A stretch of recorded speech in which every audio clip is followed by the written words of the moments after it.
Yasu Malakizo.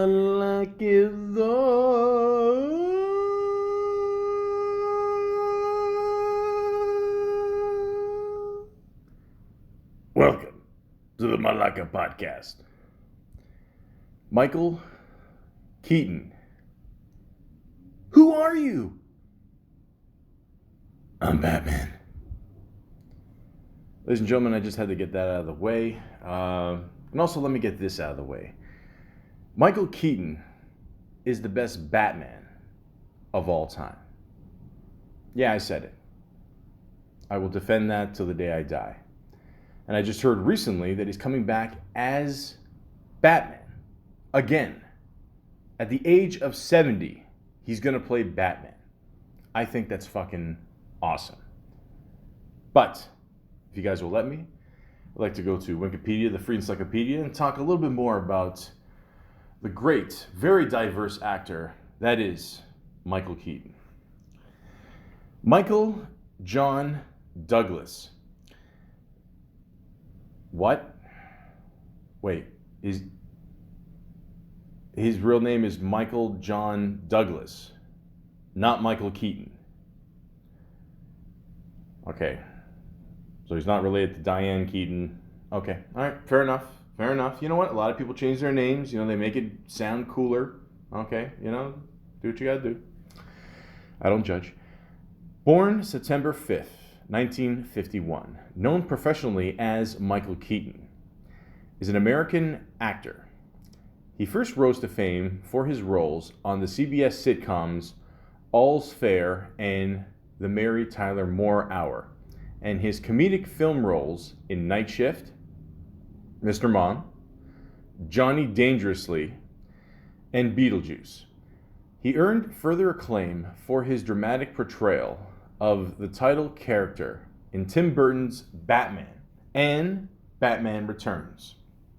Since then, he has appeared in a variety of films ranging from dramas and romantic comedies to thriller and action films such as Clean and Sober, Much Ado About Nothing, My Life, The Paper, Multiplicity, Jackie Brown, Herbie, Fully Loaded, The Other Guys, Spotlight, The Founder, Spider-Man Homecoming, and The Trial of the Chicago 7. He has also provided voices for characters in animated films such as Porco Rosso, Cars, Toy Story 3, and Minions. In 2014, Keaton garnered critical acclaim for his performance in the black comedy film Birdman, winning a Golden Globe Award for Best Actor, Motion Picture, Musical, or Comedy.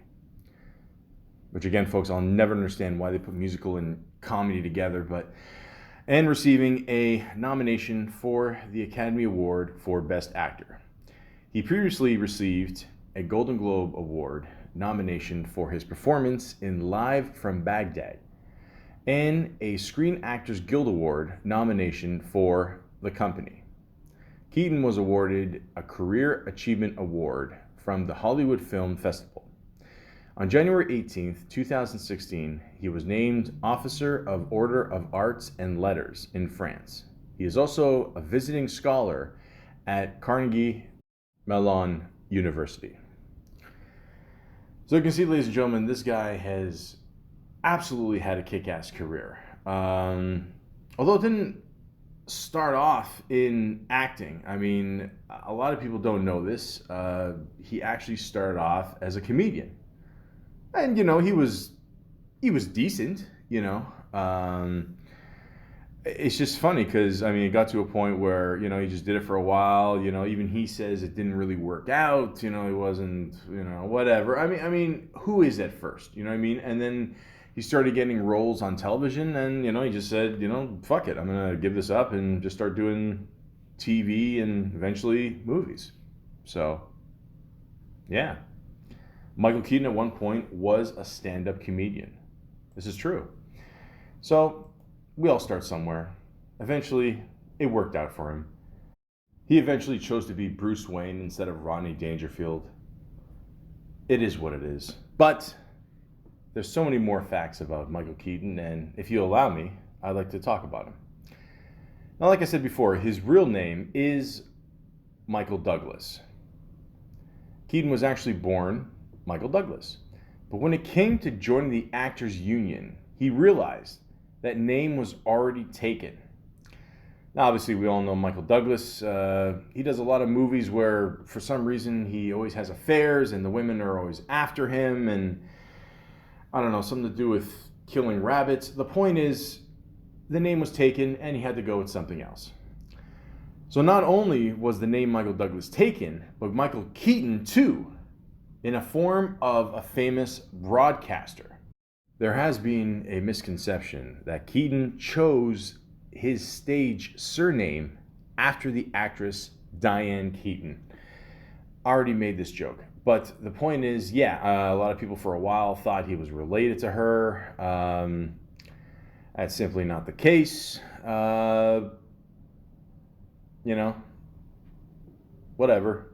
However, the name came about after he was looking through the K's for surnames. He found Keaton to be relatively inoffensive, in spite of the fact that the world knows him only as Michael Keaton. He has never legally changed his name, and so is officially still Michael Douglas.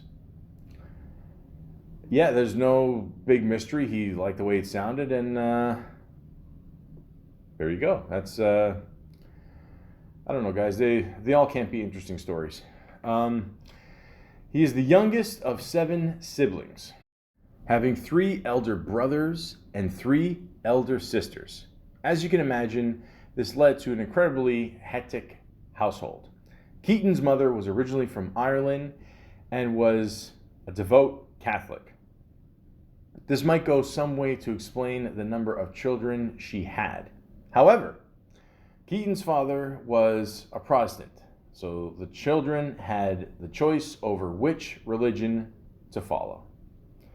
Well, that's good. They gave him a choice. Let's be honest, guys. 7 against 2. You basically have no choice, Maybe they were building a soccer team. I don't know. He got his first showbiz job as a stagehand on Mr. Rogers' Neighborhood.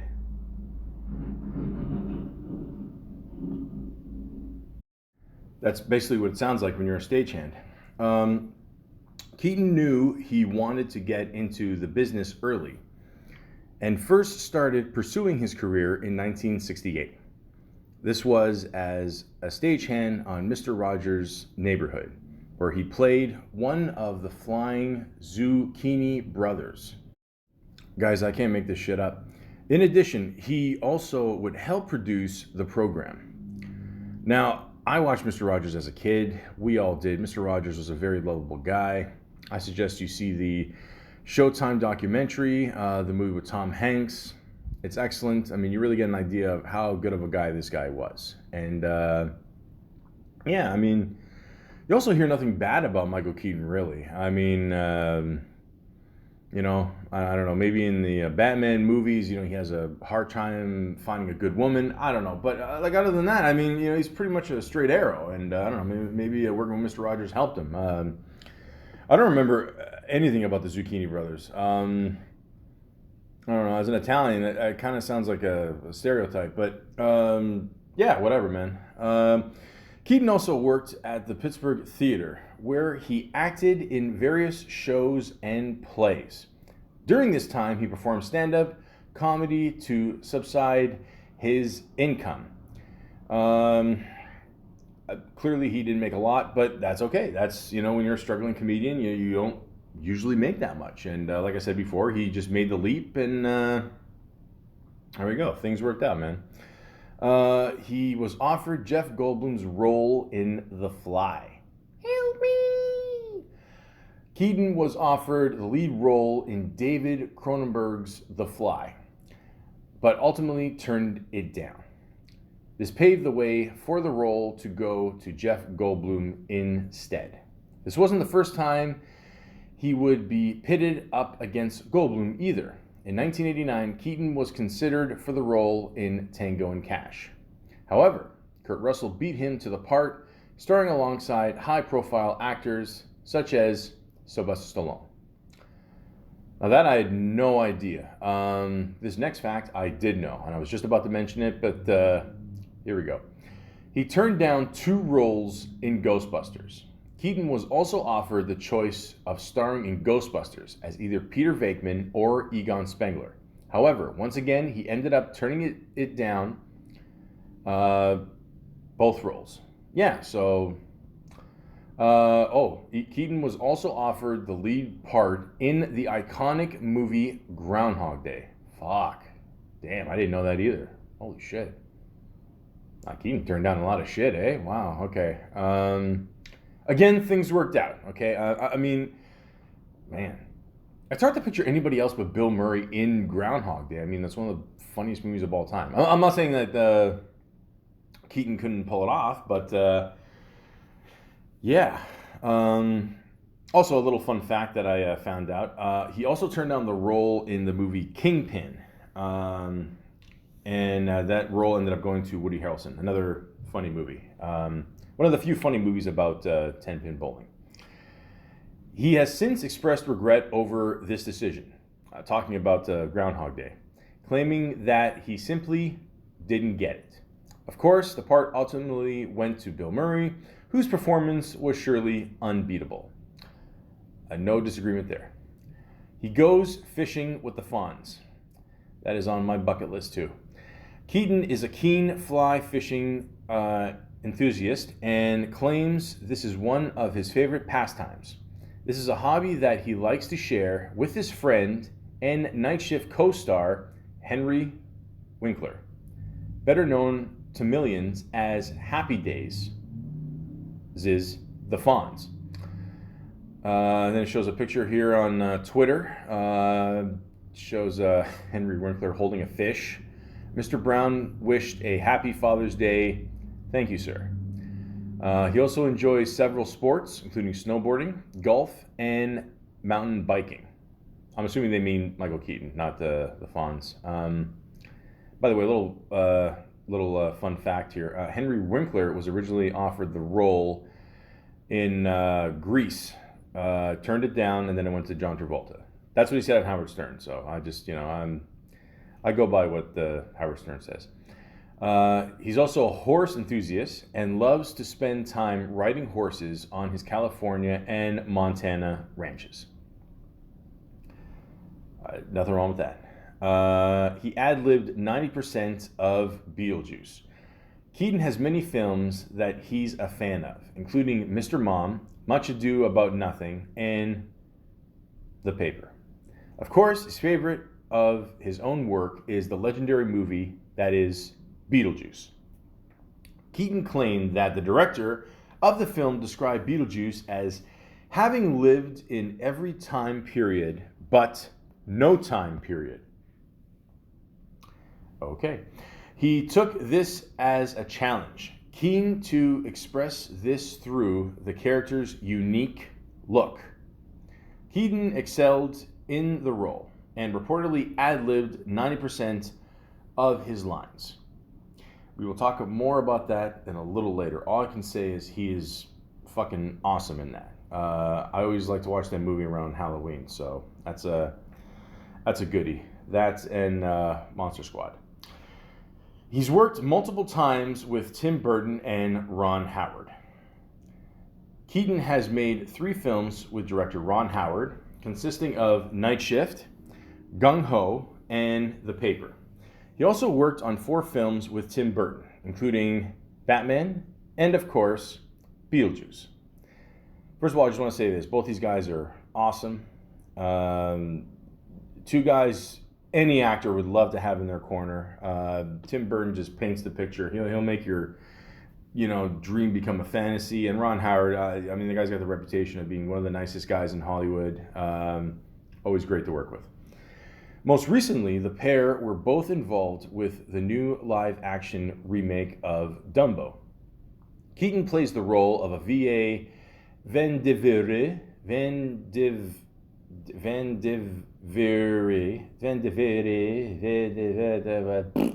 an entrepreneur and amusement park owner who buys Medici's circus to exploit Dumbo for his amusement park Dreamland. Keaton does play a good asshole. I'm not going to lie. There's a couple movies coming up. I'll talk about that in a bit. Dumbo was released earlier this year and received a mixed reception from critics and audiences. I'm not going to lie. I do prefer the cartoon, but the real life one, the CGI, whatever you want to call it, wasn't that bad either. I'll get into that in a little bit. Keaton was considered for the role of Captain Jack Sparrow. Holy shit, this guy has turned down piles and piles of money. Keaton was seriously considered for the lead role in Pirates of the Caribbean, The Curse of the Black Pearl. This would have seen a very different interpretation of Jack Sparrow. Fuck, wow. He's that's my point. Like what I said before, Michael Keaton have a good reputation, getting offered all these roles. You know, I mean, it's not like by fluke or something. You know what I mean? Like he's a very diverse actor, and I'm sure he has been offered all these roles. I mean, that's wow. I mean, doesn't Johnny Depp make like 50 mil a picture? I mean, holy shit. Anyways, this would not be the last time Depp won a part over Keaton. In 2005, Keaton was also considered for the role of Willy Wonka in Charlie and the Chocolate Factory. However, in the end, it was decided that the part would be more suited for Depp. I don't think it's suited for anyone except for Gene Wilder, but that's just my opinion. He was cast in Batman for his inherent darkness. I can see that. In Tim Burton's movie, Batman, Tim Burton wanted Keaton to star as Batman in his 1989 version of the comic character, as he felt that Keaton was the only actor who could portray the darkly possessive personality that the role required. I agree. We're going to get more into that later. All right, I want to go in depth in the whole Michael Keaton Batman thing. At the time, there was an uproar from Batman fans who felt that Keaton was not right for the part. This is true. You guys keep in mind, this is late 80s. This is way before the internet. Way before any jerk-off could go online and just complain how their 45-year-old still living in their parents' basement life is going and taking out on someone that they don't even know. Luckily, the producers decided to give Keaton a chance, and he later went on to star in the sequel, Batman Returns, as well. I mean, like I said, people were just pissed off. A lot of people were judging it by his performance in Mr. Mom. I mean, they were like, oh, okay, he's going to be the new Batman. Guys, come on. You see how much he kicked ass, right? I mean, that's just, come on. As of 2017, he is the only living Bruce Wayne Batman actor to not have been directed by Terrence Malick. For those of you who don't know who this is, he's a producer and writer. He did a very good movie called The Thin Red Line with Sean Penn and Michael J. Fox. Michael Keaton has had the chance to work with all three of Tom Cruise's wives, which are Mimi Rogers, Nicole Kidman, and Katie Holmes, who ironically we all know Katie Holmes was in the first Batman with Christian Bale. Best known for being the second best Batman of all time. Yes, again, I said it. He owns several ranches. Not only does he own an impressive mansion in the Pacific Palisades, but he owns 2 ranches. He bought his first ranch in Montana in 1980, and it's here that he most frequently resides. It features a 4-room bedroom, cider and stone ranch house, complete with a pool and manicured lawns. His second ranch is located in Santa Barbara, within a stone's throw of his mansion. There you go. Worst case, the one house breaks, you got one right beside you. He's dated some seriously high-profile celebs. When you play Batman, I'm pretty sure it just comes with it. Of course, being a major movie star, it's only natural that Keaton has dated some fellow A-listers. One of these is Friends star Courtney Cox, whom he dated from 1989 until 1995. He was also married to Caroline McWilliams from 1982 until 1990.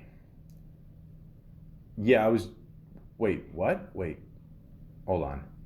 89, 95, 82, 1990. Huh. Just keep in mind, guys, Batman carries a very busy schedule. Robin can only, afford to give him so much attention. It's just, things happen. The pair had a son together, Sean, who was born in 1983. He was originally cast in Lost as Jack. I mean, listen, I did a whole podcast about Sean Connery and how many roles this guy's missed out on. Michael Keaton's got to be number 2 here. Lost has long since vanished from our TV screens, thank God. But it originally featured a very different cast. Keaton was actually set to play the part of Dr. Jack Shepherd. However, plans soon fell through. Keaton had only agreed to play the part if his character was killed off in the pilot. I wish I gave up after the pilot too. Network executives then changed their minds and decided Shepherd should stay on the show. They argued that it would make the show more popular and therefore more profitable. After Keaton left, he was replaced by Matthew Fox. He was in Party of 5, and he's also the shortest actor to ever play Batman. At 5'9", Keaton isn't exactly vertically challenged, not by a long shot. However, he is actually the shortest actor to portray the superhero. Fans were worried Keaton would make the role too campy. To dispel any concerns, Warner Brothers were focused to release an advanced trailer in order to reassure fans that Keaton was up for the job.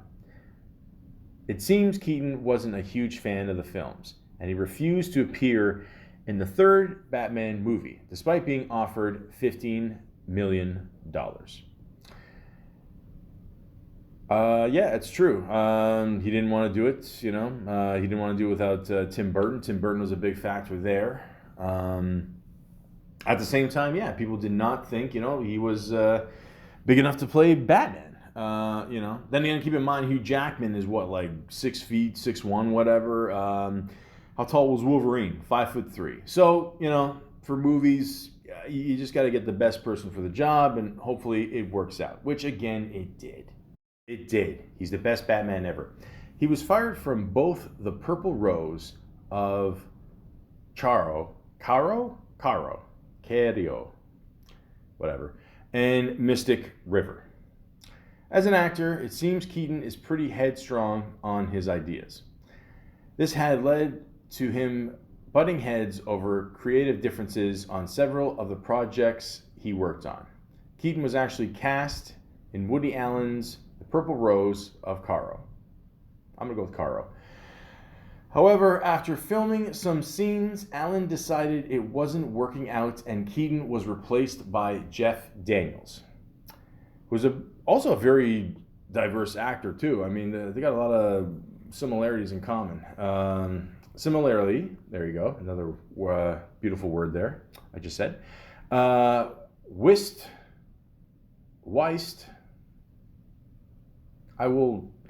One day I will learn to say this word.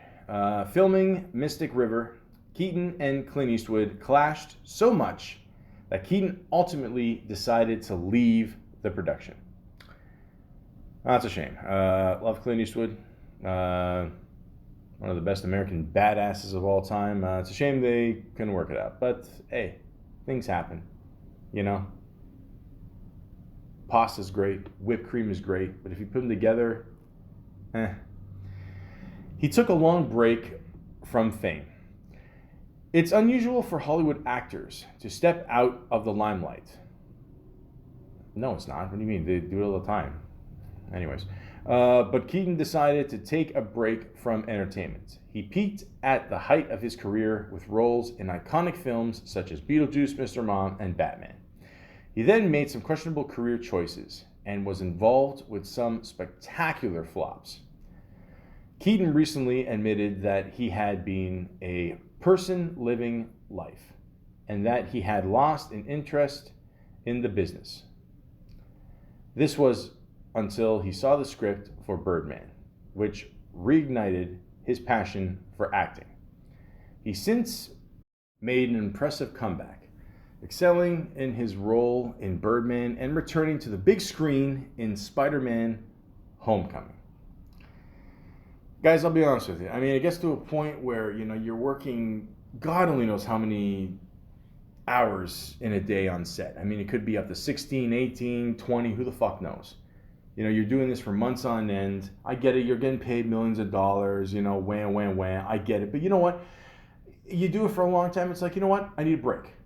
And Michael Keaton's a very diverse actor, like I've said numerous times in this podcast already. And very talented. He can come back whenever he wants. Okay, there'll always be something for him, for sure. And clearly there was. He doesn't like to get drunk. Like many people in the spotlight, Keaton prefers to remain in control at all times. This includes not drinking to excess, especially when in public. He's quoted, "It's not that I don't have a drink now and again, but I've had my day." However, he did reminisce over his drinking days, saying it was always fun. Apparently, when asked what he wanted to be written on his tombstone, he replied, "He was always a good time." There you go. You don't always have to get drunk to have a good time, That's why there's weed. He changed how superheroes were portrayed in Hollywood. Before Keaton came along, most superheroes were big and burly with a super macho look. Keaton himself coined the reluctant, self-hating alter ego that is still emulated by superheroes 30 years later. Keaton was clearly a controversial choice, and mentioned earlier, the studio was bombarded by furious letters stating that he was too weird and weedy. Weedy? Okay. For the part. What the fuck does that even mean? However, this is exactly why Burton thought he was perfect for the role. He's got that wild energy in his eyes, Tim Burton explained. He does this because he needs to, because he's not this gigantic, strapping, macho man. Again, this is why he's the best Batman. And yes, I'm going to back it up in a few minutes. His son is a Grammy Award nominated songwriter and appears to be way more taller than him. Keaton's son, Sean Douglas, or Sean Keaton, I guess, is often referred to as Michael Keaton's hot son, or the one that is a foot taller. He has worked with some of the biggest names in music, including Madonna and Demi Lovato. The two even accompany one another to various award ceremonies. Sean attended the Golden Globes with his father when he won his role in Birdman, where Keaton tearfully thanked him for his support, calling him his best friend. Sean also gave a speech when Keaton was added to the Wall of Fame, saying, "I'm so proud to be your son." Aw, that's nice, man. I mean, that's pretty cool that they're close together. I didn't know that. You trust me, you make some good money writing songs for other people. Just ask Trinidad James. Pop the Molly, I'm sweating. Whoo! Anyways, so as you can see, Michael Keaton has done a lot in his life, been through a lot in his life. That's crazy. I did not realize how many roles he's turned down. I mean, clearly his life could have gone into a whole different tax bracket, especially with the Pirates of the Caribbean. But hey, you know what?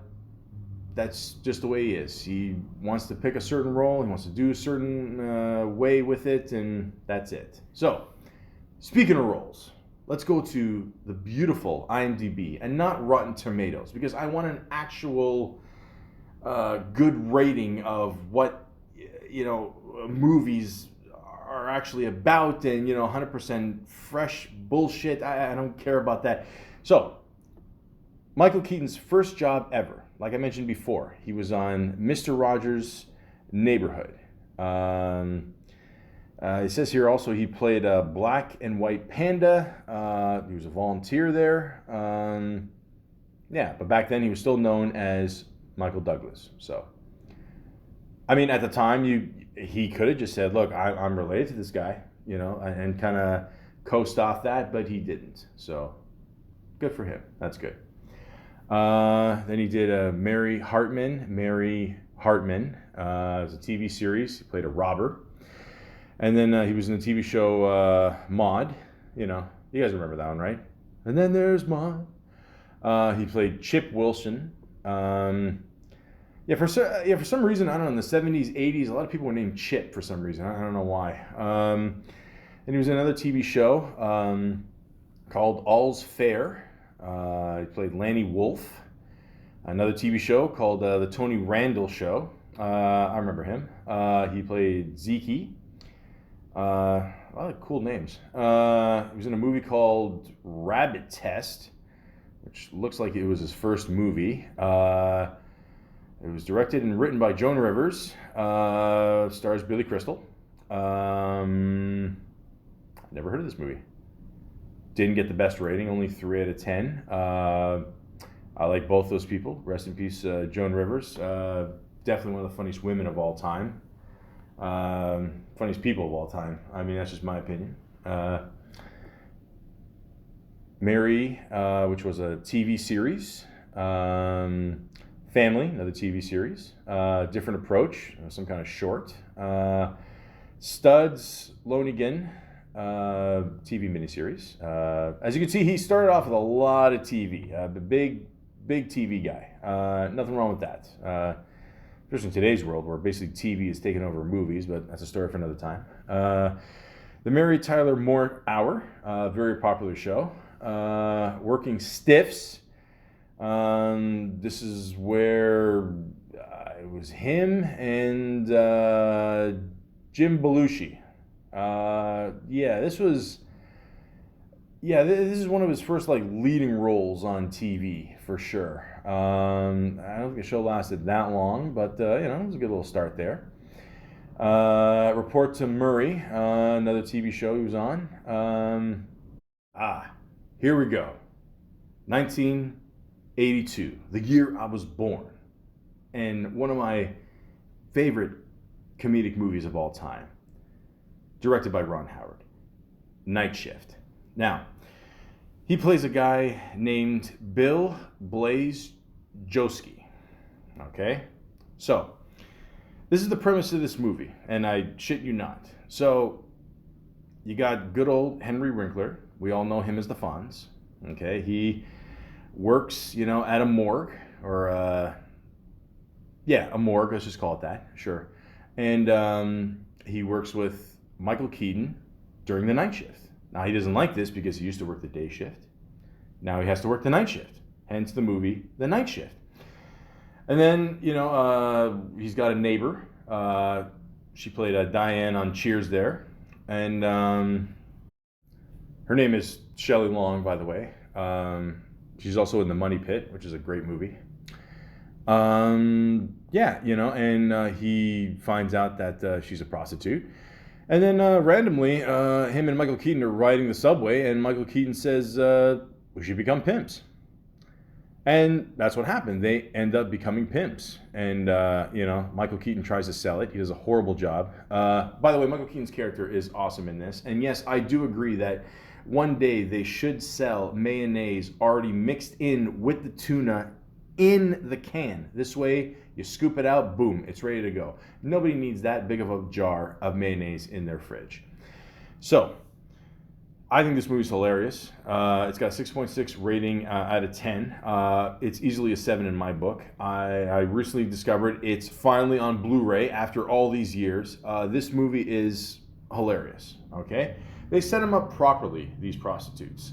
They give them, a pension, health care. They even end up buying their own fast food restaurant for them. It is fucking awesome. Ron Howard did a great job with this movie.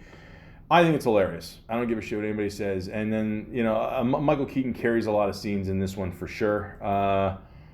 He's great in it. So definitely check this one out if you want a good laugh. A year later, he comes out with Mr. Mom. The whole point of this movie is that he becomes, the mom. He's the one staying at home, taking care of the kids, watching soap operas, just, a whole thing there. A lot of people love this movie. A lot of people hate it. I liked it. I thought it was good.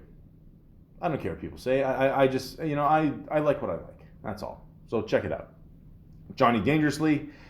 He plays a character named Johnny Kelly, or as the movie's called, Johnny Dangerously. And, the whole point of this movie, it's set in the 1930s, the whole kind of like gangster thing, whatever. Like he's this lovable guy, but he's a gangster at the same time. Joe Piscopo's in it. I like this movie. It's okay. I mean, it's got its moments. It's all right.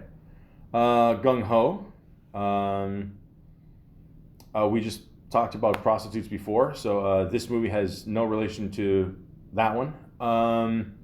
Again, Ron Howard movie. Like I said before, these guys work great together. When a Japanese car company buys an American plant, the American liaison must mediate the clash of work attitudes between the foreign management and native labor. I remember seeing this movie. It was a good movie. I liked it. Anytime Ron Howard and Michael Keaton team up, it's always good. I mean, for the most part, Ron Howard has always come out with pretty good movies. So there you go. Did another movie called Touch and Go. I don't think I've ever seen this movie. An ice hockey star, insert obvious Canadian joke here, is accosted by a youth gang who attempt to rob him. After he chases them off, he catches the youngest member and gives him a ride home, where he meets the boy's mother. Okay, assuming they fall in love and... Okay, I've never seen this one. I don't know, I got a okay rating. The Squeeze. The Hines story. No, I'm just kidding. I mean, don't get me wrong, guys. It didn't get the best rating, but yeah, how do I put this? The movie poster is not exactly the... I mean, this happened way before 9/11, but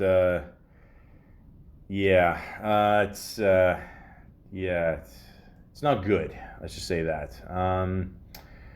Okay, next movie. She's having a baby. He's in this, but he's uncredited. Yeah, it's a John Hughes movie. I don't remember him in this one. Maybe just showed up for a quick second, maybe? Okay. Here we go. 1988. Good old Beetlejuice. Beetlejuice.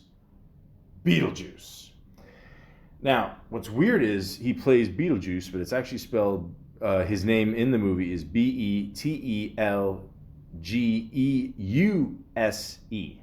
So, I don't know why they did that. Maybe it's French or Russian. I don't know. The point is, this movie kicks ass. Like I said, I like to watch it every Halloween. It's awesome. I think Michael Keaton is only in this movie for...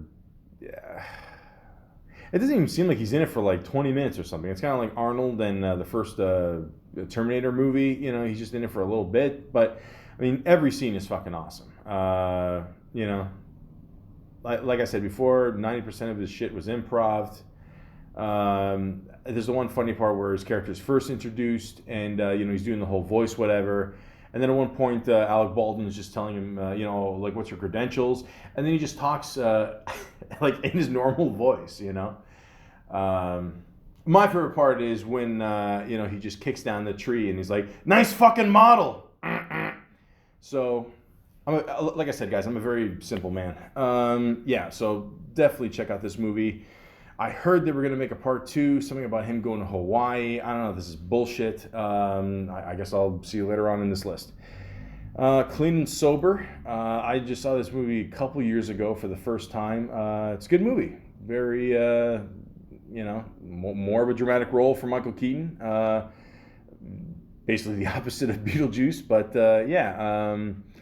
He plays a drug addict, and he's just going through rehab and just going through all the steps. And, you know, I don't want to give a lot away what happens at the end, but really good movie. Definitely recommend seeing it for sure. Like I said, I was going through a bunch of his movies in the last couple of years, and I never heard of this one. This one, to me, definitely stands out for sure. The Dream Team came out in 1989. So same year as Batman. A lot of people forget about this movie. Again, I think this movie's fucking hilarious. Okay, so you got as the 4 main people. Okay, you got Michael Keaton. Okay, you got Christopher Lloyd. You got Peter Boyle, and Stephen Furst, which is the guy who played Flounder in Animal House. So basically, these guys are like in an insane asylum, whatever, and they're counselor or whatever, they're whatever, their teacher, blah blah blah, whatever in the asylum there, whatever. The guy that's taking care of him.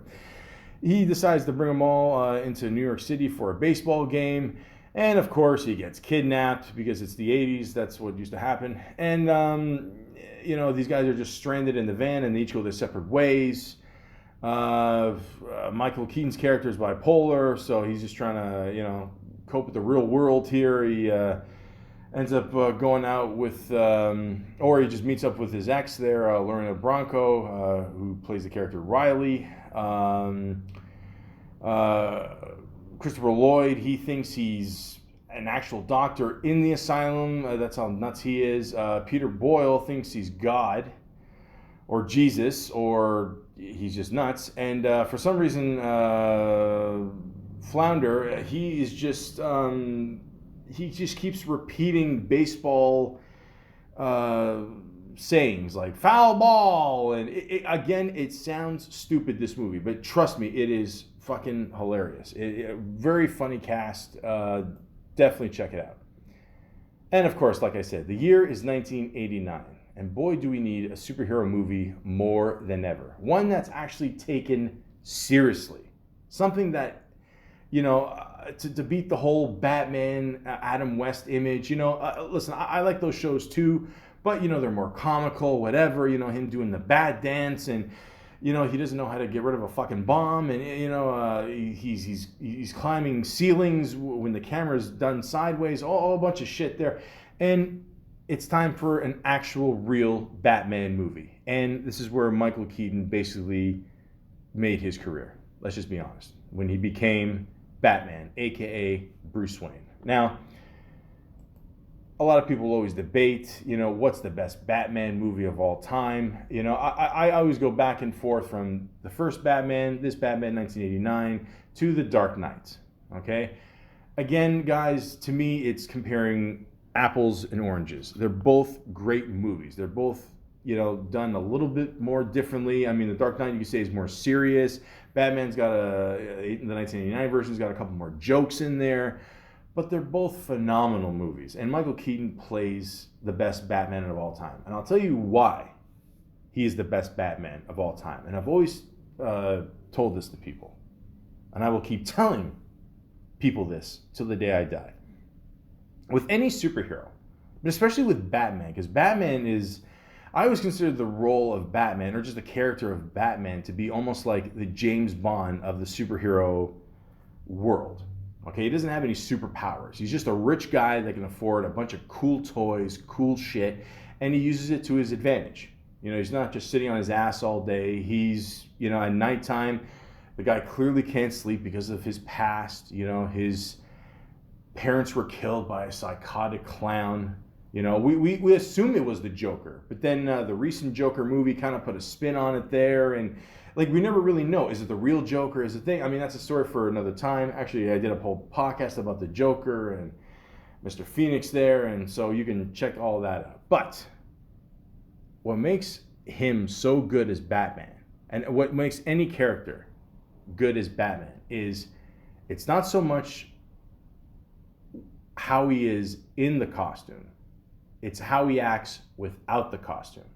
And that's what makes Michael Keaton so great. Like, right in the beginning, you see Vicky Vale and the reporter there. They're going to the house, just walking around. And, like, he doesn't even introduce himself as Bruce Wayne. He's just like, oh, hey, what's going on? Hey, he's just being himself. He's like, oh, yeah, this is a cool house, man. And then he introduces himself afterwards. He wants to get a good feel of what these people like represent. Like, are these people just after him because of an interview? Do they actually give a shit about him? Do they care about possessions and stuff? I mean, like, you get the feeling that the Michael Keaton character is very much alone, but at the same time, he's, I don't know, like, in my opinion, he's kind of just having fun with it, But at the same time, like, he does want someone to share it with. And, like a lot of rich people out there, you got to see who your friends are and who they're not. But the way he plays it is just so, like, he's not serious. He's just very, he's kind of campy. I mean, and they were giving him shit about that. Like, can he actually pull off the role as Batman? Or in this case, as Bruce Wayne. And he did, in my opinion. He's just great. And, like, even in the action scenes, like, he pulls off the fighting. I love the look they gave him. It wasn't, like, too over the top, As the Joker said before, where does he get those wonderful toys? I mean, they gave him some kick-ass stuff to play with there. He just does a phenomenal job with it, And it's just a great movie overall. Like, Tim Burton, provides the whole background there and, creates, like, the real darkness of Gotham. And Jack Nicholson, forget it. I mean, it's Jack Nicholson, man. Come on. Kim Basinger's good in it as well. You got Robert Wool. Billy D. Williams plays Harvey Dent. I know it sounds funny saying that today, but he did, and I think he did a good job. You got Jack Palance as Grissom there. Just a great movie, man. I mean, this is definitely one of my favorite movies that ever came out as part of the Batman franchise, for sure. I mean, like I said, it's either this or Dark Knight. You can go back and forth on it. I love them both. I just can't say enough good things about this movie. If you've never seen this movie, you absolutely have to see it.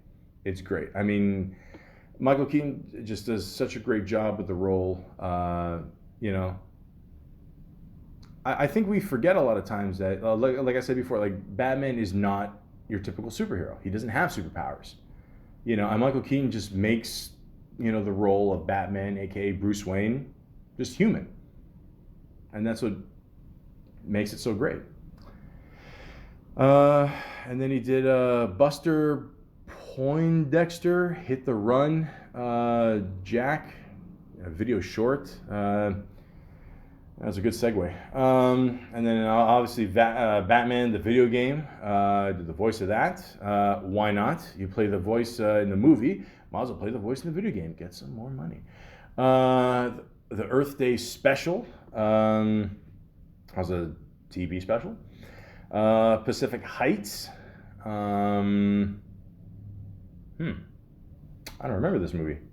A couple work hard to renovate their dream house and become landlords to pay for it. Unfortunately, one of their tenants has plans of his own.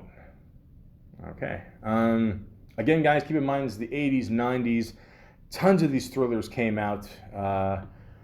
People obsessed with couples, women obsessed with men.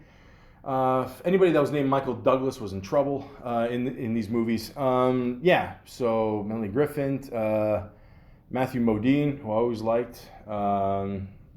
Melanie Griffin, she's cool too. Yeah, I never saw this movie. I might check it out one day. Looks like Michael Keaton's playing the bad tenant.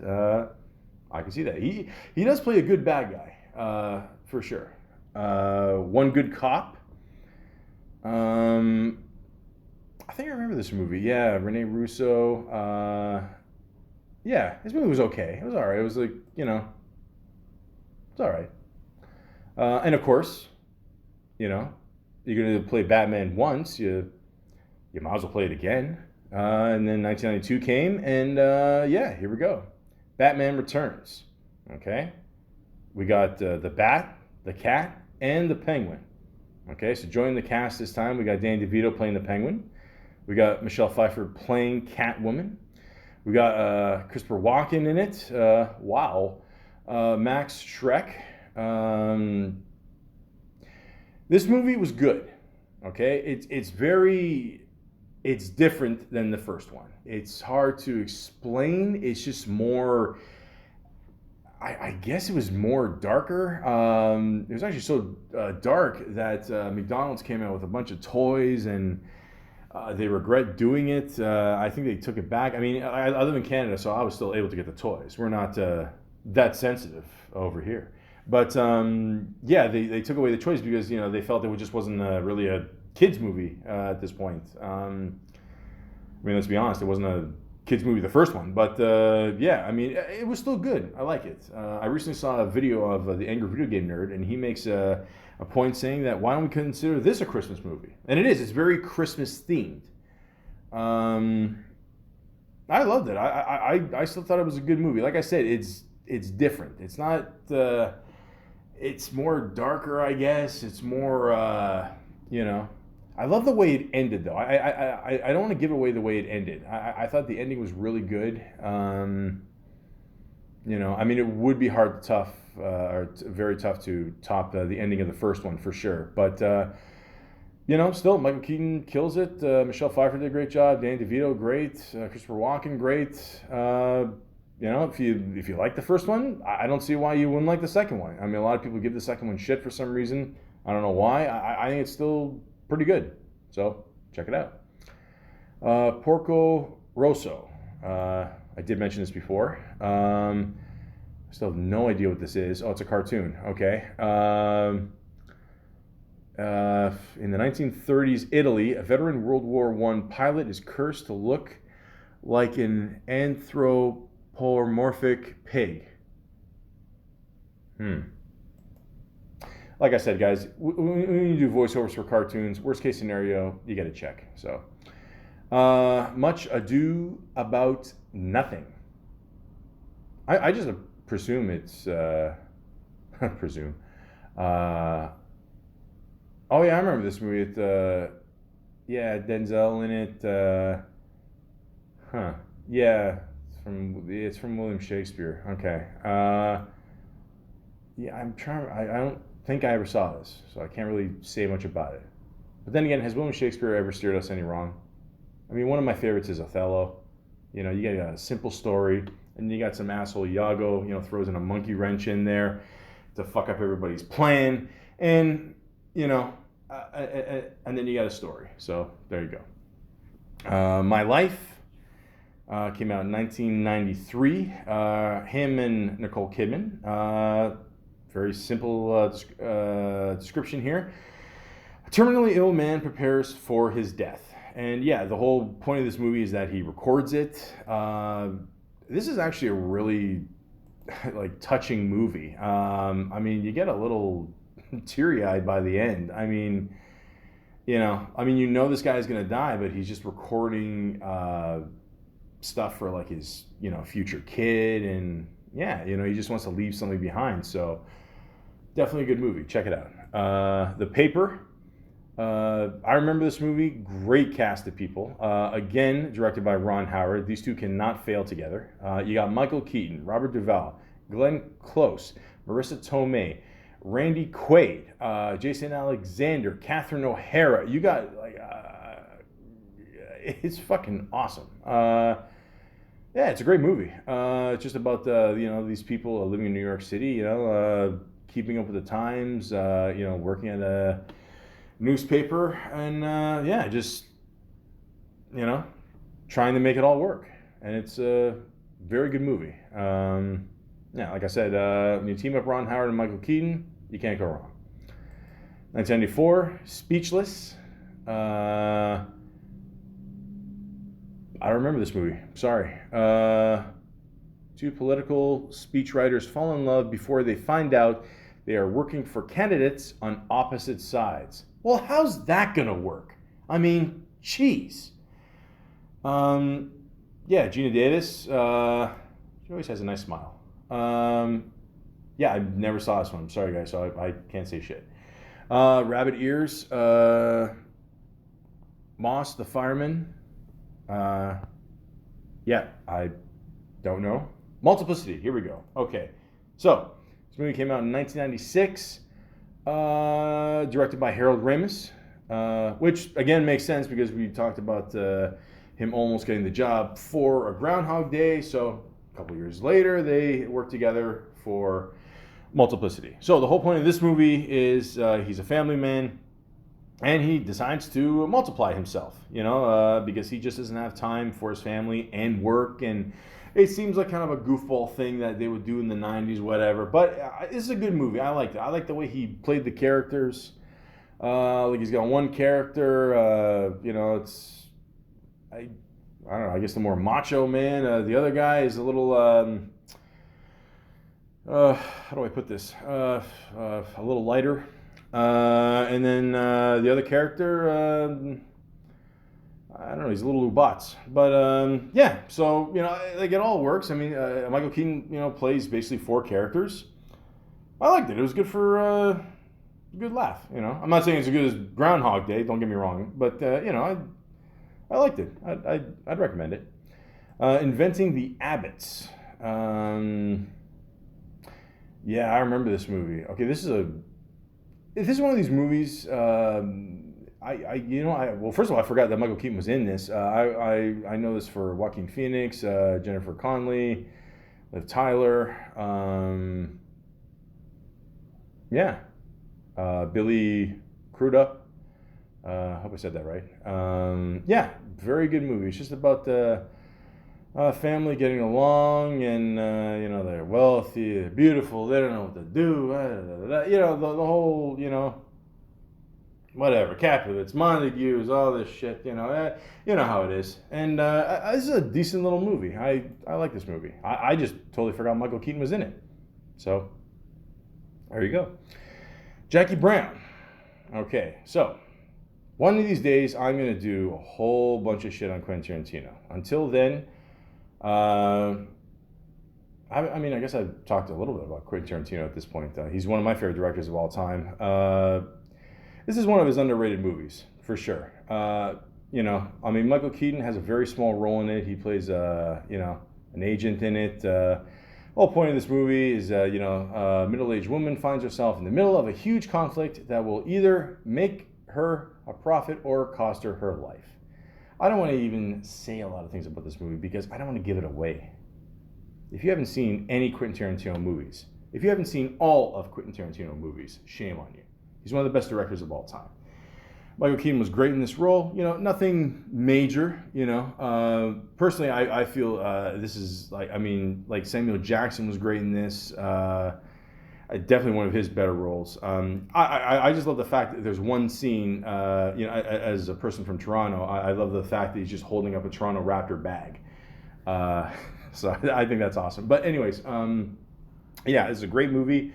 Good little role for Michael Keaton. And yes, if you have not seen any Quentin Tarantino movies, then there's nothing else to do during fucking COVID. Just catch up, okay? That's it. Desperate Measures. Good little movie. Again, this proves that Michael Keaton doesn't always have to play the good guy or dramatic role. He's just playing a simple, psychotic person.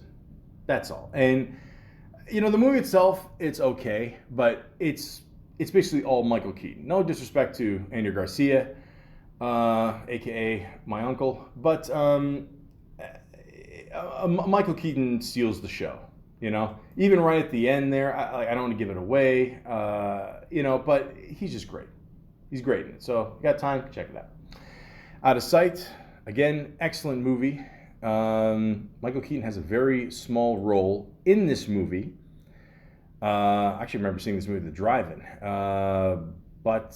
Yeah, he plays the exact same character that he did in Jackie Brown, Ray Nicolette.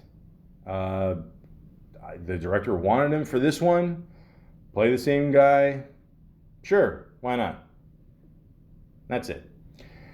Jack Frost. He played Jack Frost. Okay, so this movie always got a horrible rating. I don't know why. I mean, like, okay, is it the best Christmas movie of all time? No, but it's a cute little Christmas movie. I mean, it sucks. I mean, the whole point is, the guy's father dies, and that's Michael Keaton, and then he comes back as a snowman.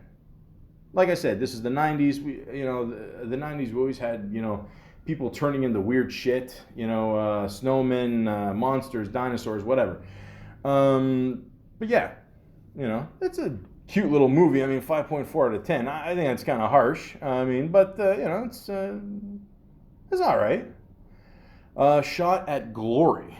I don't know. Never heard of this movie. He's not even on the movie poster. No, is he? No. Hold on, let me zoom in here, guys. I see Michael Keaton's name here. I don't just see. Hold on, I see. No, I do not. The Robert Duvall's there. He looks pretty happy. Yeah, I never saw this one. It's something to do about soccer. Okay, so yeah. Simpsons, he was a character on there. Of course, if you're an actor, you will eventually show up on The Simpsons. Like I said, previously on podcasts before, I haven't watched The Simpsons in like over 20 years. I don't know what's going on. But I do remember this episode, Jack Crowley he plays. As an ex-con. Yeah, he was good in it. I liked it. Frasier, also a good episode. He plays a guy named Blaine Sternin. It's actually a pretty funny episode. The whole point is Frasier hated this guy, and then the guy shows up in a wheelchair, and he doesn't know if he's faking it or not. I won't give it away, but it's definitely worth checking out. Live in Baghdad. TV movie. 2003. Quicksand. Michael Keaton and Michael Caine. There you go, two Michaels teaming up there.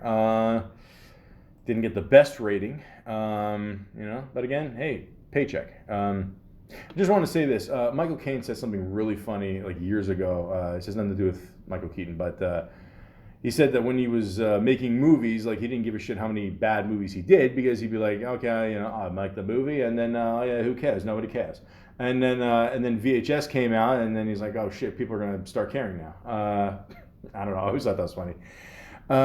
King of the Hill. He played Trip Larson. Didn't see that one. Gary the Rat. That was a TV series. First Daughter.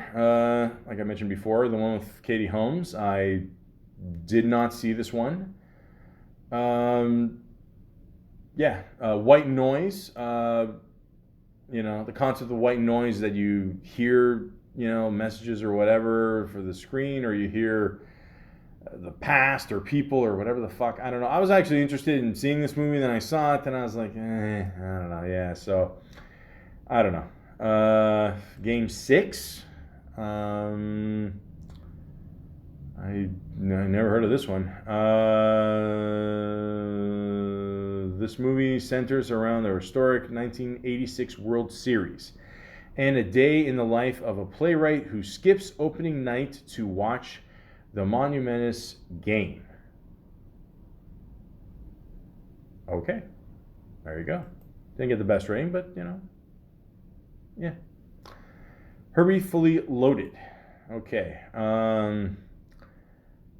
Yeah, this is from the famous TV show, movie, or whatever, the whole Herbie the car there. Yeah, Michael Keaton. Again, let's just be honest, guys. This is an easy paycheck for Michael Keaton. He shows up in there. I'm sure he played the father of Lindsay Lohan. I don't know. The biggest thing I heard about this movie is, I swear to God, this is true. I heard that they felt Lindsay Lohan's her a certain part of her body there was too big, and they had to like slim it down, and it looked too erotic for the movie poster. And I don't know. I don't know. Like I said, a paycheck's a paycheck. In the movie Cars, he plays Chick Hicks. In the video game, he plays the voice character for the video game Cars, Chick Hicks. There you go. Last time, Ted Riker. Never heard of this movie. Yeah, Brendan Fraser's in this one. Yeah, I didn't get the best rating either. I heard a thing about Brendan Fraser where, like, I don't know, for the rest of his life, he has to pay like $900,000 to his ex-wife every year. I mean, fuck me, man. Shit, my heart goes out to that guy. Tenacious D, Time Fixers. Tenacious D, obviously, is a rock group. We all know with Jack Black and Kyle Gass. I don't think I saw this video. But yeah, Michael Keaton's in it. TV miniseries called The Company. He showed up in this one. Never heard of this one. Ironically, it's got Chris O'Donnell in it, who played Robin, but Michael Keaton only played the first two, Batman in the first two movies there, and there you go. So eventually he teamed up with Robin. Okay, so, so for all the Batman hardcore nerds out there, yeah, that's a little gift for you. The Merry Gentleman.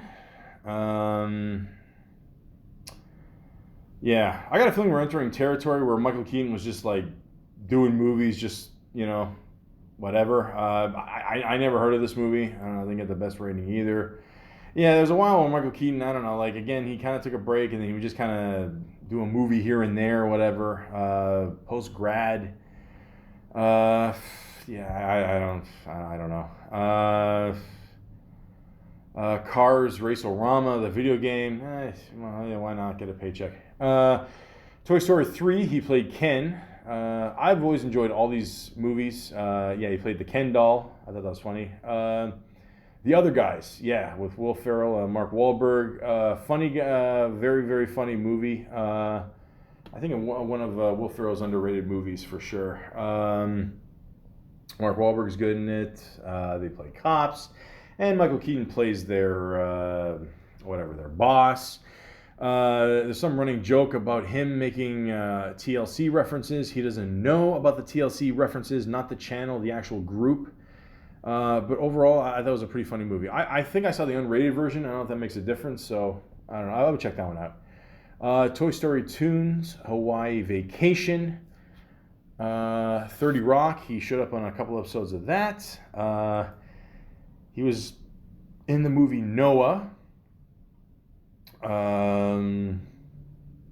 He played the voice of Noah. Okay. Well, it's not a good sign when there's no picture for the movie. Yeah, not the best rating either. Call of Duty, Black Ops 2, a video game. Again, easy money. Blindsided. Never heard of this one. Clear History, TV movie. RoboCop. Oh God.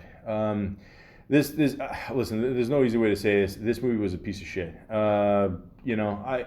They made the first three RoboCops back in the day. The first one's awesome. The second one, the third one, and then this one, forget it. I bailed after 5-10 minutes. Yeah, it wasn't good. Let's again, RoboCop, Terminator movies, just stop making them, please. Thank you. Need for Speed. I mean, I don't know. I didn't think this movie was anything special. I mean, obviously it's from the popular video game. Birdman, or The Unexpected Virtue of Ignorance, which most people know it as Birdman. Came out in 2014. Riggin, that's the character's name. I'm not gonna lie to you guys. In the first half hour of this movie, I almost bailed. I'm not gonna lie. It starts off kind of slow, but in like half hour, whatever around there, it kind of, you find out something. I don't want to give it away. Most people know, they see the movie, they know what I'm talking about, and the real movie kind of progresses from there. Although you gotta say this, the way it was directed was really well done. There's scenes where it looks like them entering the restaurant from behind there in Goodfellas. But he did give a really good performance in this one for sure. I liked it. I honestly didn't think it was going to win Best Picture. I'll be honest with you. I think it threw a lot of people for surprise there. But it was a good movie. Like I said, the first half hour a little slow, but overall, it's a good movie. And, the ending, again, I won't give it away, but, what happened? I don't know. What's your opinion? I have an opinion, but again, I don't want to give it away. But it's a good movie. Check it out. Prom Queen, short. Didn't see that one. Minions. I haven't seen any of these movies. Walter Nelson, he played there. I don't know. I think they made at least, 4 or 5 of these movies. I don't know. Steve Carell's getting a good paycheck, that's for sure. And now Michael Keaton is. Saturday Night Live, Cut for Time, sporting goods store owner. I remember seeing that one. Although I will say this. He showed up, that year. If you go on YouTube, you got to see this funny thing he did for Easter. He basically just... I don't know, I think his character is like a creeper or something, and he's just like listing off like why he likes Easter and just pulling all these things out of the basket. And there's another one where they make fun of like Pee-wee's Playhouse and whatever. And back in the day when he was Batman, there's a really funny sketch he did with him and Chris Farley, and like he's beating up Chris Farley, and Farley's wig falls off, and you can see the bald scalp, and it's just funny, man. And Adam Sandler told a funny story. He took them all out for lunch or dinner or whatever. And like they're wondering who's going to pick up the paycheck. And he just goes to the guys. He picks up the paycheck. He goes, "Guys, don't worry about it. I'm Batman." And there you go. So Batman always picks up the tab. That's nice. Spotlight is a good movie. Just basically about the whole... story about, the church Catholic cover-up of, you know what. And, it's really disturbing at the end there where they just list off all the churches there, and, they're just trying to get to the bottom of this. And, this is a good movie, for sure. It's good they make movies like this just so they expose these assholes, definitely check that one out. Binky Nelson Unpacified. Video short, okay. Money. Okay, now here we go. So I've been dying to talk about this for a while. So 2016, a movie called The Founder comes out. Okay, now originally this movie was supposed to come out in the summertime of that year. Then it came out like literally last minute, like of December, whatever. I think they wanted to qualify for like awards or something. How this movie did not get nominated for Best Picture, Best Actor, Best Supporting Actor, is I have no fucking idea. So basically, he plays a guy named Ray Kroc. Now, ladies and gentlemen, have you ever heard of a restaurant called McDonald's? I think so. Yeah, the sandwich with the Big Mac with the extra piece of bread in the middle for some reason. Yeah. This is what this movie's about. And the whole point of this movie is, like I said, the guy's name is Ray Kroc. And he's just a simple salesman, goes to city to city selling milkshakes. And then all of a sudden he discovers these two brothers. And, they're running a very successful restaurant called McDonald's. And, it just tells the whole story on how this guy basically just got into the operation with these guys and eventually just stole the idea from them. Now, I'll just say this. Maybe the movie did not get a lot of attention because maybe this is something that, McDonald's agreed to and they didn't want the idea out there, that how McDonald's started, But, I mean, this is just an amazing movie. It really is. And it's just an incredible story. I mean, I also want to say this, that Nick Offerman and John Carroll Lynch, both these guys, they're awesome. They played the brothers perfect. I mean, everybody in this movie, you really believe that they're the characters. And Michael Keaton does such a phenomenal job playing, let's just be honest, this asshole who just ends up stealing, the whole concept of McDonald's from these guys. It's just an amazing movie. And I just find it weird that everybody made a big deal of Birdman and Spotlight, and this movie got nominated for nothing. Nothing. I don't understand this. I know a lot of you assholes are probably going to go out there, you're making a big deal because you're fat and you like McDonald's. Me personally, guys, I'm not going to lie to you. I've always been more of a Wendy's, Burger King kind of guy. And if you're familiar with Canada, Lick's Burgers.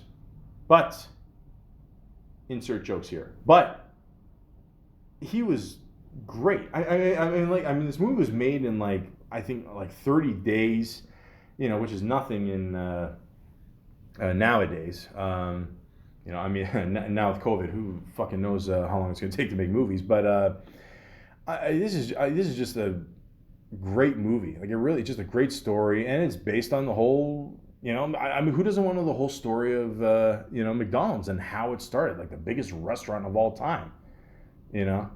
I heard a fact years ago that McDonald's produces a little over 1% of the world's garbage. I mean, that really gives you an idea of how many McDonald's there are in the world. I think they wanted something no more than McDonald's 5 minutes apart from each other in North America or something like that, and it just tells the whole story here. And it's just incredible. It really is. I've seen this movie multiple times. I mean, Michael Keaton just does such a great job with it. Props to the director here, John Lee Hancock, the writer, Robert Siegel. I heard originally they did want Tom Hanks for this movie. I mean, would have gotten more attention if it was with Tom Hanks. I don't know. Who knows? And then at one point, I think the Coen brothers wanted involvement in this, but it's just like I said, it's an excellent cast. Michael Keaton, Nick Offerman, John Carroll Lynch, Linda Cardellini, B.J. Novak, Laura Dern, Patrick Wilson. It's an excellent movie. I highly recommend you see this movie. And the sad fact is, a lot of people have never even heard of this movie. Like I said, I don't know how this movie, did not get more attention than it should have. Out of all the movies I've so far on this list, or anything that Michael Keaton has done, I mean, obviously I recommend Batman, but I mean, you got to see this movie. I mean, it's just an interesting story. I remember I wanted to see it so bad, I went to go see it in theaters. Remember when we used to go to theaters and watch movies? And it wasn't that packed either, but it was funny because I remember this one really old gentleman in the front there, and in my head I'm thinking he probably really wanted to see this movie because he's seeing it the first day. And you got to think this is how old McDonald's is. McDonald's has been around forever. I mean there's generations that grew up on McDonald's. You know what I mean? So he was probably part of it, and it was kind of funny because at the end of the movie, he, I don't know. I mean, he was older. He fell asleep, whatever. Again, I know it's not a big selling point for the movie. I get it, but he was older, man. But I can't express how good this movie is. I can't express how much you should see this movie. It's just a great story. And I'll tell you something else too. Right at the end of the movie, I'm not a big McDonald's guy, like I said, but I do love their milkshakes. I had to get a strawberry milkshake. And at the end of the movie, they do say that from now on, McDonald's milkshakes were made with milk. So again, I highly recommend you see this movie. Michael Keaton is great in it, great cast. Again, we got nothing else to do during COVID. You have no more excuses. go see this movie. Spider-Man Homecoming. Well, you got Michael Keaton in a superhero movie, not playing Batman. That's cool with me. Yeah, Homecoming is great. Great movie. The two before this there with I don't know the guy from Facebook there. I don't know. I forgot his name. Sorry. Yeah, those are garbage, especially that second one. Holy shit. But yeah, this new one. The guy who plays Spider-Man also does a really good job. It's almost like seeing like Michael J. Fox, the way he was acting in Back to the Future. I don't know if anyone else can see that. Tom Holland, the way he plays it. Again, you got Robert Downey Jr. in there, Marissa Tomei, Jon Favreau, Gwyneth Paltrow, Donald Glover. I mean, great cast of people. So this is definitely a fresh start to the Spider-Man franchise. Keep him as Spider-Man. Michael Keaton, he played the bad guy. Adrian Toomes, Vulture, did a great job with it. If you enjoy the Marvel movies, you will enjoy this one. American Assassin came out the same year. I don't know. I thought this movie would be a little bit better, but I don't know. It was okay. I mean, the whole training thing was okay, but documentary Now. He was in that for a couple episodes. Dumbo, like I said before, everybody prefers the original. I mean, it's really hard to top that original, but I'll just say this: out of all the the green screen CGI movies that are coming out now with Disney related stories there, whatever, this is probably the best one. I mean, the whole Lion King, I wasn't really feeling that one. I don't know, it was almost like a shot-for-shot remake. This one is a little bit more different. I liked it. I didn't mind it. I mean, I always liked the story of Dumbo. I don't have so much have big ears, but just more big earlobes, so I can relate, I guess. I can't fly for shit, though. But still, it's good. I liked it. Again, he showed up on Saturday Night Live. And it's cool seeing Michael Keaton on Saturday Night Live as well, just because, I mean, people forget, like, again, he was a comedian, so he is like a funny guy. I mean, so he's always good there. Showed up on an episode of Last Week with Tonight with John Oliver. Showed up in a segment there. He was in the movie Worth. Keep in mind, we're up to like 2020, okay? So, I mean, Michael Keaton's been acting for quite some time, man. I never heard of this movie. It's got a pretty good rating, too, 7.5 out of 10. Says here it helps the victims of 9/11. Okay, so I'm assuming it's based on a true story. Stanley Tucci's in it. Always liked him. Amy Ryan, Tate Donovan, Talia Balsam, Laura Benatti. I never heard of this movie, but it's got a good rating. Okay, all right, good. I got something to watch tonight then. The Trial of Chicago 7. Now, this is an excellent movie. And let's just be honest with ourselves. A lot of movies that come out on Netflix aren't usually the best. I mean, you will find your gems there. They're killing it with the shows, that's for sure. The movies, hit and miss. But this is definitely a hit. Michael Keaton's character shows up just for one scene at the end there. Nice little cameo he does. Again, great cast of people. You got Eddie Redmayne. Yeah, I think that's how you say it. Alex Sharp, Sacha Baron Cohen, which in my opinion, I don't know if there's an Oscars this year, but he should get a Best Supporting nod. I mean, he was really good in it.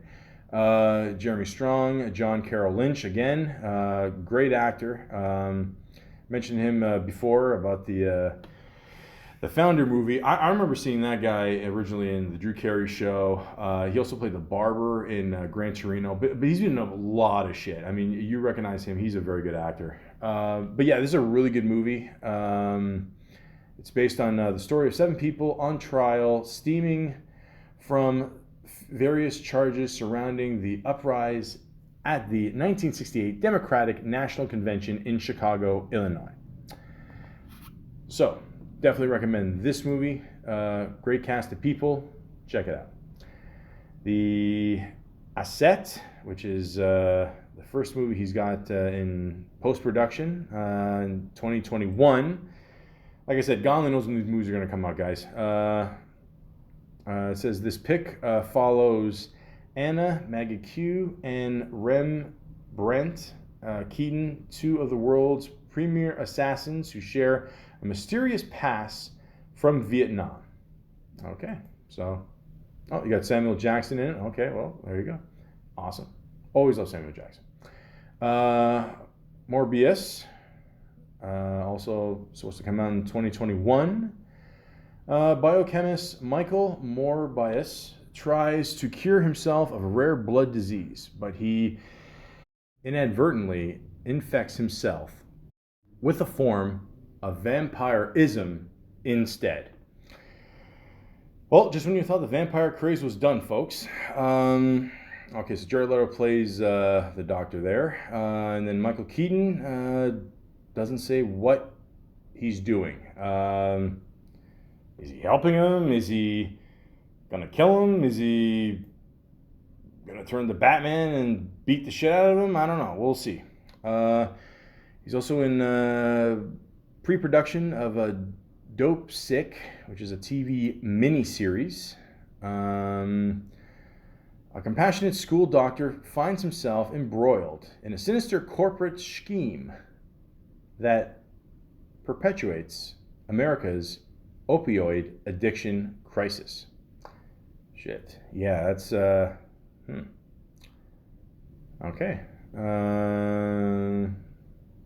Yeah, it looks like a good cast of people. A little Chase, Rosario Dawson. That's see, you know, I mean, obviously we're all focused on COVID now, but yeah, this is a serious problem too. You know, I got a buddy that lives in Vancouver there, and they say it's a fucking shit show at this. So yeah, I'll check that out for sure. And the last thing he's got prepared, and it's been announced, it's supposed to come out in 2022, which means we'll be lucky if we get it by 2025. He will be in The Flash, the movie, and he's going to play Batman, aka Bruce Wayne. Now, The Flash, it looks like it's going to be played by The Rock. No? I don't know. They have him in the picture here. No, he's got a lightning bolt. No, that's not him. Ben Affleck is also playing Bruce Wayne. Shit. Ezra Miller. Okay, so he's playing the Flash. Okay. Okay, so the same guy from the Justice League. Okay, let's hope it's better, guys. Yeah, so there you go. Look, I'm excited to see Michael Keaton come back as Batman. This is going to be awesome. I can't wait, man. Can't wait. Okay, like I said, Michael Keaton is the best Batman of all time. I don't give a fuck what you guys say. Okay? That's it. I'm not going to talk to you guys. I'm not going to waste my time on this. We all know he's the best Batman, okay? Bale, number 2. Who else we got? We got Val Kilmer, Clooney, Adam West. Put them in whatever order you want. Michael Keaton's number 1, okay? But like I said before during this podcast and proven to you that Michael Keaton is just more than Batman. He's a dramatic actor. He's played the psycho. He's played he'll make you cry. He'll make you laugh. You know, he's just a very diverse actor. I've always loved him. He's always been one of my favorite actors. And, not only do I look forward to seeing him in this, but just any other future projects. I mean, he's 70, and I'm sure he can still beat the shit out of all of us, okay? Is he going to be able to take on the Flash or whatever Thunderbolt character The Rock is playing here? He looks pretty pissed too. But who knows? But we shall see. So until then, I just want to say, Michael Keaton, thank you very much for all the awesome years of entertainment. You're a cool motherfucker. You did bring up a very good point in an interview a few years ago saying that what would you do to improve the Batman franchise? I believe the first thing you said is get rid of Robin. Okay, and they did that throughout the whole Christopher Nolan franchise. I mean, okay, obviously at the end there they implied that, Robin is there in the Batcave, whatever. That's fine. But I will always and forever love you in the movie Night Shift. Especially that one scene where you're driving the hearse and you got Clint Howard in the back there, and you're like, "Hey kid, you like music? Yeah." Dun, dun, dun, dun, dun, dun, dun, Jumping Jack Flash. But I digress. Michael Keaton, you are awesome. And yes, there's been at least 5 of your movies where I've noticed you always do the whole signature jerking off thing, hand motion you do. You clearly did it in The Dream Team in the van. I've seen it in other movies. It's cool, man. Like Harrison Ford pointing at shit in movies, that is your signature. Please do not lose that. And again, I just want to say you are awesome. Thank you for all the years of entertainment. And I can't wait to see you as the oldest Batman in movie history, aka Bruce Wayne, aka Michael Keaton. Nice fucking model!